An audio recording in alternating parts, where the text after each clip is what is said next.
नमस्कार। आज हम लोग ज्ञानेंद्रियों के बारे में पढ़ेंगे।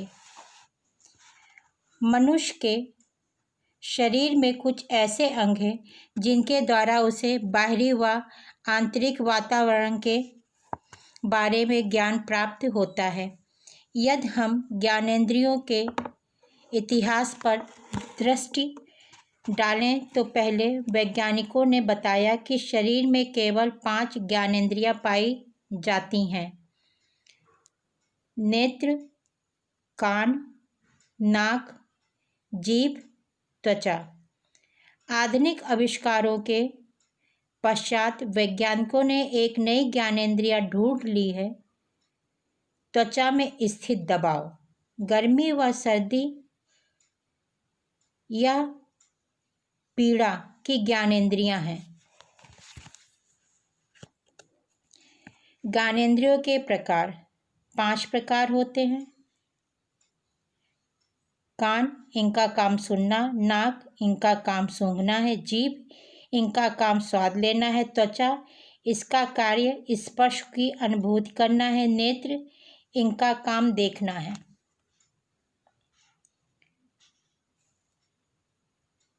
कान की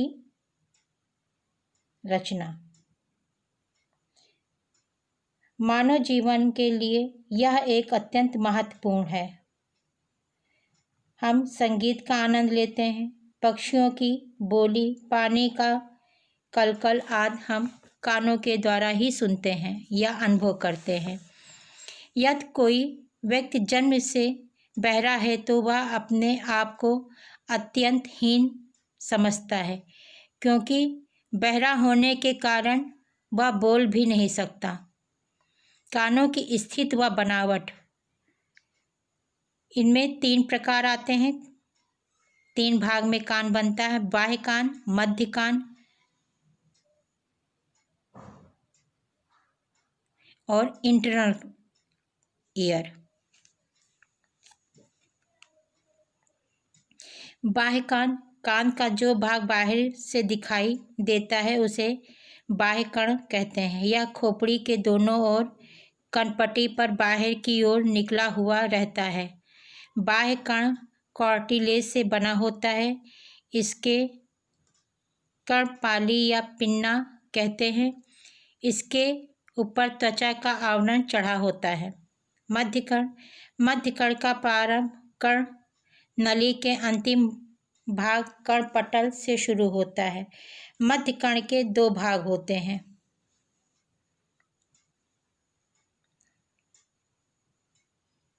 कंठकर्ण नली, पहला भाग है कंठकर्ण नली। यह नली लगभग 2.5 सेंटीमीटर लंबी होती है। यह पतली, तंग व टेढ़ी होकर खोपड़ी के शंख स्थित वाले भाग में स्थित हो जाती है। कर्णगुहा, कर्णगुहा में 3 छोटी छोटी अस्थियां पाई जाती हैं जिन्हें कर्ण अस्थिकाएं कहते हैं, जो निम्न हैं: मुग्दर, निहाई, रकाब। ये मुर्दर, निहाई, रकाब 3 भागों से मिलकर बनता है। अंतःकर्ण, यह कान का अंतिम भाग है।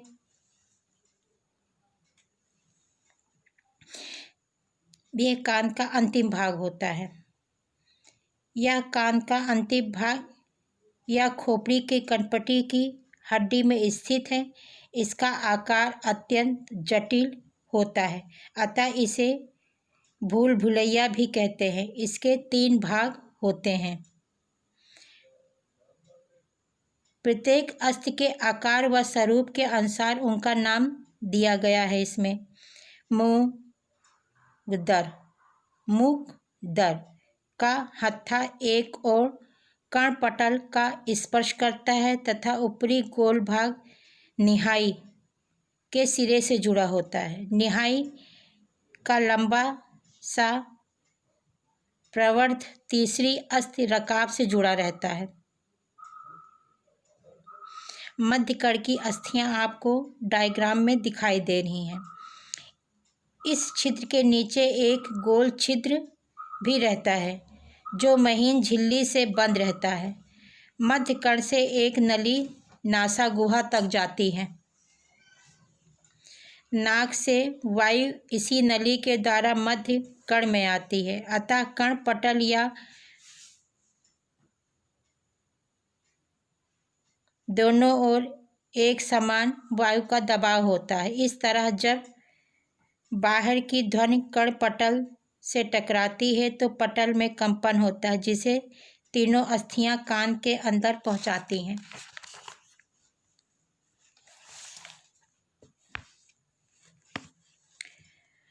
अर्धवृत्ताकार नलिकाएं ये संख्या में 3 होती हैं। इनमें से एक आड़ी व 2 खड़ी होती हैं जो अर्धवृत्ताकार होती हैं। कर्णकुटी ये अंतःकर्ण के मध्य होता है। इसमें एक अंडाकार छेद होता है।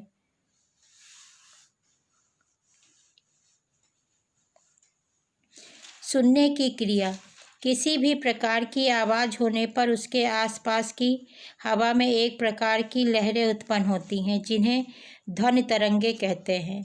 ये तरंगे अपने स्थान से हवा के मध्य से बाहरी कान में एकत्रित होती हैं, फिर श्रवण नलिका द्वारा कर्णपटल से टकराकर उसमें कंपन उत्पन्न करती हैं। ये तरंगे मुग्दर, निहाई व रकाव से टकराकर अंतःकर्ण में झिल्ली द्वारा ढके अंडाकार छेद पर पहुंचती हैं तथा उसके अंदर उपस्थित द्रव पदार्थ में कंपन तरंगे उत्पन्न करती हैं। फिर उपास्थि तंत्रिका सिरे पर कंपन संवेग ग्रहण करके उनको श्रवण तंत्रिका द्वारा मस्तिष्क में पहुंचाती हैं। उस समय मस्तिष्क में उपस्थित श्रवण केंद्र में ध्वनि का बोध तथा स्पष्टीकरण हो जाता है। कान के रोग, कुछ जन्मजात बहरापन, दूसरा श्रवण नली में मैल जमा होने से ध्वनि तरंगे अंदर नहीं जा सकती, कान का काफ़ी समय तक बहना इत्यादि। उपचार में कान में किसी भी प्रकार की परेशानी होने पर तुरंत कान के चिकित्सक से परामर्श करके उचित इलाज करवाना चाहिए। कानों की सुरक्षा, कानों में कभी भी कोई नुकीली वस्तु नहीं डालनी चाहिए। कभी कभी बच्चे खेल खेल में कोई कड़ी वस्तु कान में डाल लेते हैं, जिससे चिकित्सक द्वारा निकलवाना चाहिए। नासिका, नाक। नाक हमारी आम बोलचाल की भाषा का शब्द है, परंतु यह घ्राणेंद्रिय में आता है। यह नाक शरीर के श्वसन तंत्र का एक महत्वपूर्ण अंग है। नाक की भीतरी सतह पर छोटे छोटे रोए होते हैं जो हवा के साथ आई धूल को रोक लेते हैं, जिससे वायु छनकर फेफड़ों में प्रवेश करती है। नाक में बाहरी कणों के प्रवेश करने के तुरंत बाद हमें छींक आने लगती है, जिससे वे कण बाहरी हवा में निकल जाते हैं।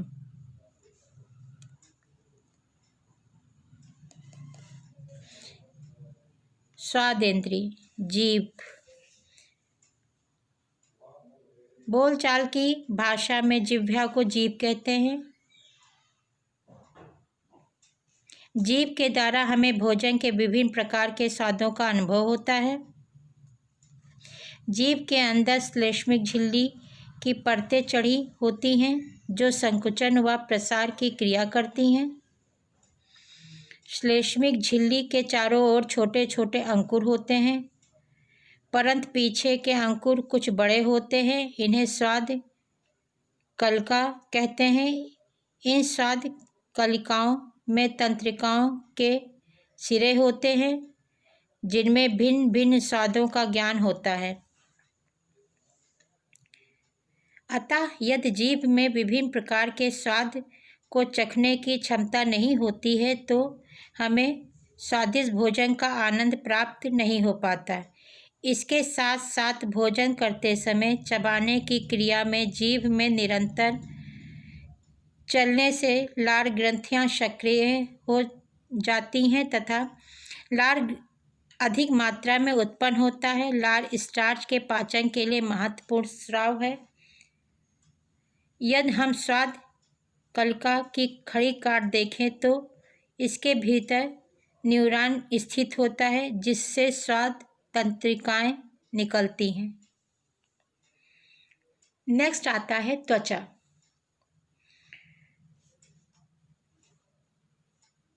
त्वचा शरीर पर त्वचा का आवरण चढ़ा रहता है जो इसे बाहरी आघातों से सुरक्षा प्रदान करता है। त्वचा का दूसरा महत्वपूर्ण कार्य वस्तुओं के स्पर्श की जानकारी देना, अर्थात वस्तु किस प्रकार की है, कठोर है या मुलायम है,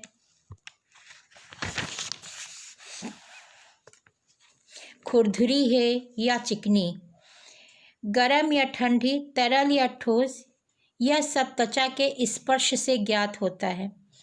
त्वचा द्वारा हमें पीड़ा का एहसास भी होता है। उपत्वचा में कई प्रकार की तंत्रिकाओं के सिरे होते हैं जो स्पर्श के संवेग अपनी तंत्रिकाओं द्वारा मस्तिष्क में पहुंचाते हैं। ऐसा भी हो सकता है कि जो वस्तु हम स्पर्श करते हैं वह गर्म होने के साथ साथ मुलायम भी हो। इस स्थिति में दोनों प्रकार की तंत्रिकाओं के सिरे संकेत मस्तिष्क तक ले जाते हैं। मस्तिष्क में जहां पर संवेगों को प्राप्त करने के पश्चात स्पष्टीकरण का अनुभव प्राप्त होता है।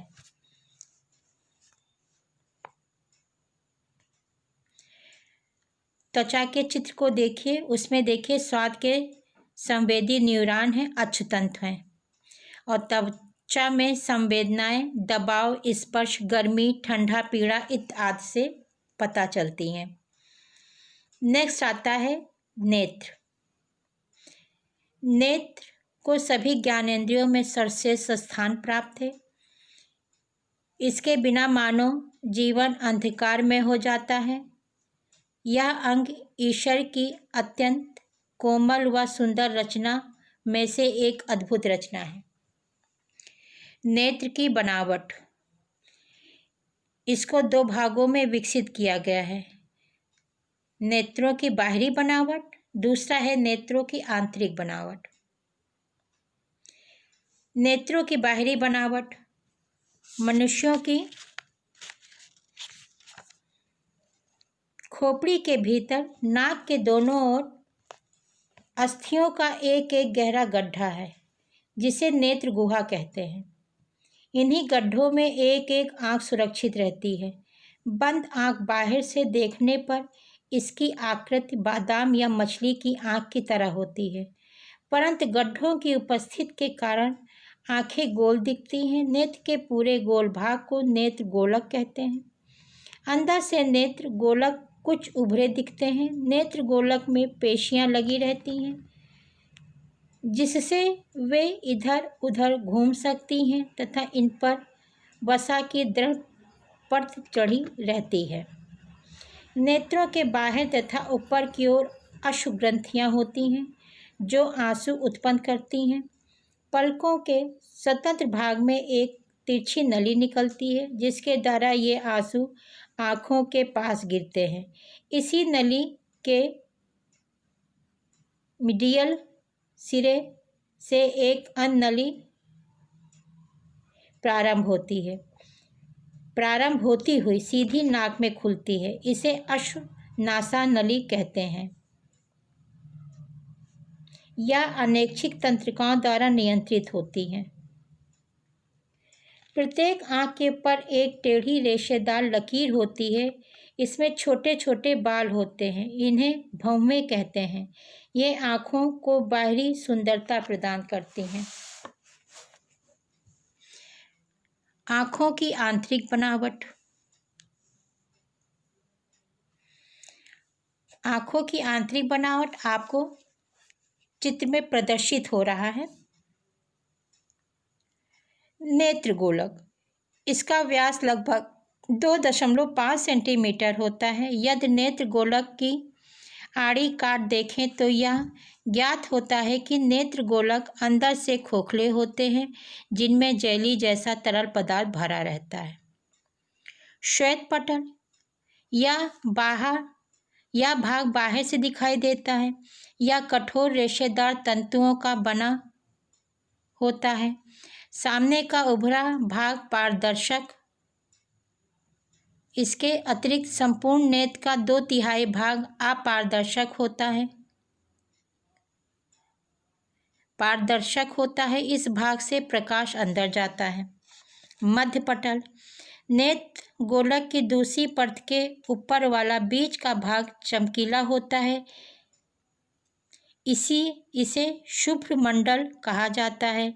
इस मध्य पर्दे में कार्निया के पीछे वाला भाग उपतारा कहलाता है। इस भाग में रंग के कण होते हैं, जिससे उपतारा भूरा, काला, हल्का नीला दिखाई देता है। यह परत अत्यंत कोमल होती है तथा इसमें सूक्ष्म रक्त नलिकाओं का जाल होता है, जो नेत्र गोलक के भीतर भाग का पोषण करती है। अंतःपटल। नेत्र गोलक की आंतरिक व तीसरी परत दृष्टि पटल या अंतःपटल कहलाती है। यह परत अत्यंत सूक्ष्म व कोमल पारदर्शक परतों से निर्मित होती है।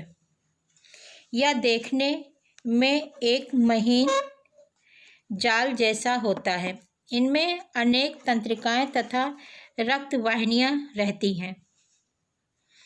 इसमें पाई जाने वाली तंत्रिका को दृष्टि तंत्रिका कहते हैं। दृष्टि तंत्रिका पटल के पीछे के भाग से नेत्र गोलक के बाहर निकलती है। तात्पर्य है कि पीले बिंदु पर प्रकाश की किरणें केंद्रित होती हैं, जिस कारण वहां का प्रतिबिंब अधिक स्पष्ट होता है, परंतु जिस स्थान के आसपास अस्पष्ट बिंब बनता है वह प्रकाश की किरणें नहीं पड़ती हैं, अतः इस स्थान को अंधबिंदु कहते हैं। देखने की क्रिया। यह नेत्र द्वारा देखने की क्रिया की तुलना कैमरे से की जा सकती है, क्योंकि नेत्र की रचना के अनुसार कैमरे का आविष्कार हुआ है। जिस वस्तु को हम देखना चाहते हैं उस पर प्रकाश पड़ना आवश्यक है, क्योंकि अंधेरे में कोई वस्तु दिखाई नहीं देगी। वस्तु को अधिक स्पष्ट देखने के लिए अधिक प्रकाश की व्यवस्था करनी पड़ती है।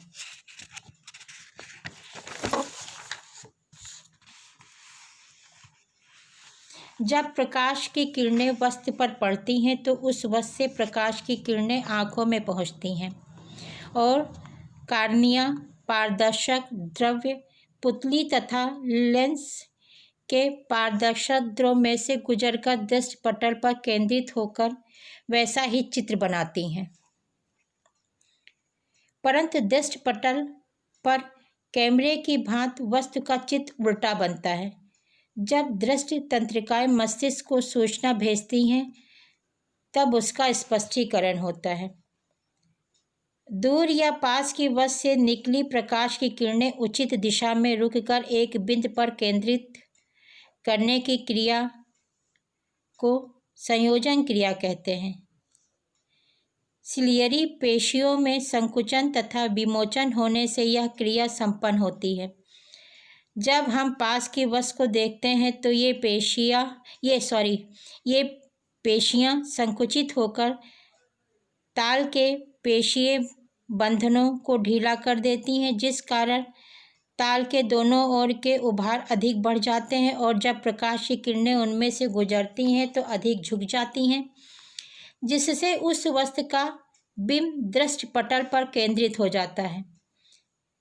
यदि हम दूर की वस्तु देखते हैं तो प्रकाश की किरणें अधिकांशतः समांतर होती हैं, परंतु नेत्र उनका इस कारण संयोजन करता है कि वे दृष्टि पटल पर केंद्रित हो सकें। इस समय प्रकाश की किरणों को कम झुकना पड़ता है। सदैव ही दोनों नेत्रों की दृष्टि एक समान नहीं होती। दोनों नेत्र अलग अलग देखते हैं तथा मस्तिष्क दोनों नेत्रों के बिंबों को संयुक्त करके गहराई के साथ एक चित्र बना देते हैं। नेत्र दोष। निकट दृश्य दोष। कुछ लोगों में निकट दृष्टि दोष पाया जाता है। यह दोष तब होता है जब नेत्र गोलक आगे से पीछे की ओर सामान्य स्थिति से अधिक लंबा हो जाता है। ऐसी दशा में दूर की वस्तुओं का प्रतिबिंब दृष्टि पटल पर न पड़कर सामने पड़ता है। निकट दृष्टि के कारण आहार में विटामिन ए की कमी, कोई विशेष रोग, नेत्रों से अधिक काम लेना इत्यादि।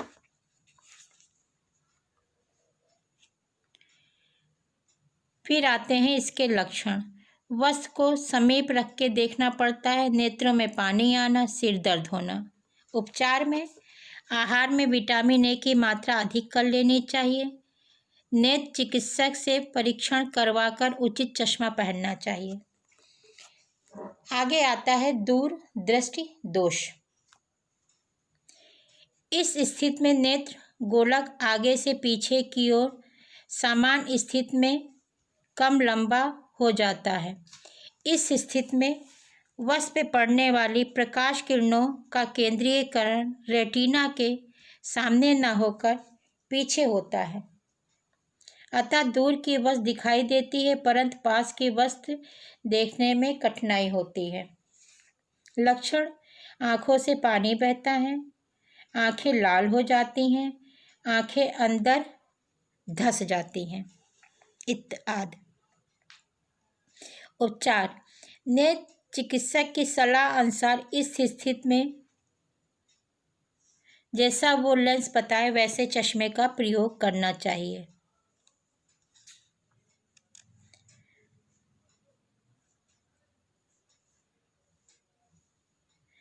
फिर हम लोग आगे बढ़ते हुए पढ़ते हैं नेत्रों की सुरक्षा। आँखों से पास का कार्य जैसे पढ़ाई, लिखाई, सिलाई, कढ़ाई आदि सदैव उचित प्रकाश की व्यवस्था में करना चाहिए। दूसरा, अभिभावकों को इस बात का ध्यान रखना चाहिए कि बच्चे पुस्तक व कॉपी को लगभग 1 या पौन फुट दूरी पर रखें। आहार में विटामिन ए पर्याप्त मात्रा में लेना चाहिए। दिन में 2-3 बार साफ पानी से आँखों को धोना चाहिए। नेत्र समायोजन क्रिया।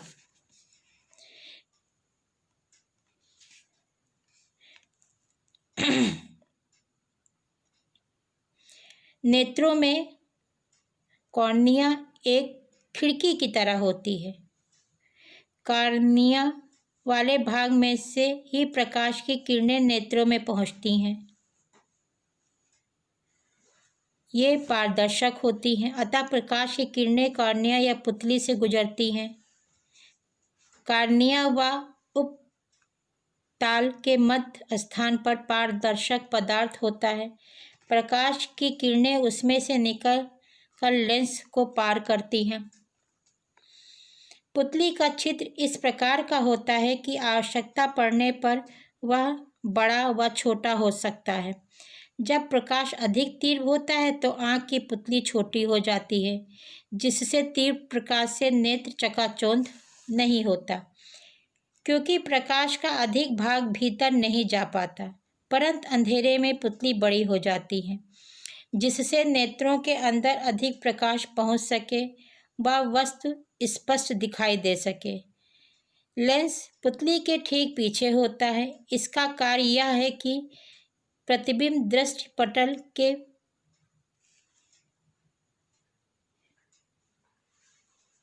बीच बिंदुओं पर ठीक से पड़े, अन्यथा वस्तुएं धुंधली दिखाई देंगी। लेंस प्रकाश की किरणों की दिशा परिवर्तित कर इस प्रकार दृष्टि पटल पर फेंकता है कि वह वहां केंद्रित हो सके। अतः इस प्रकार यह स्पष्ट होता है कि जब देखने वाली वस्तु पर पड़ने वाली प्रकाश किरणें बिंदुओं पर केंद्रित होंगी तभी उस वस्तु का प्रतिबिंब पूर्ण रूप से स्पष्ट होगा। पुतली व लेंस की क्रियाओं में समन्वय होता है ताकि हम पास व दूर की वस्तु को सही प्रतिबिंब में देख सकें। जैसा कि पता है, दृष्टि पटल पर दृष्टि तंत्रिकाओं का जाल बिछा रहता है। वे बाहरी वस्तु का प्रतिबिंब ग्रहण करती हैं। इस समय दृष्टि तंत्रिका उसी की सूचना मस्तिष्क में स्थित दृष्टि केंद्र में पहुंचाती है, जहां उस वस्तु के सादृश रंग का सही ज्ञान होता है। समायोजन की क्रिया में सिलियरी पेशियों में संकुचन व प्रसार होता है। इस प्रकार हम लोगों ने समस्त ज्ञानेंद्रियों के बारे में स्पष्ट जाना और समझा। नमस्कार।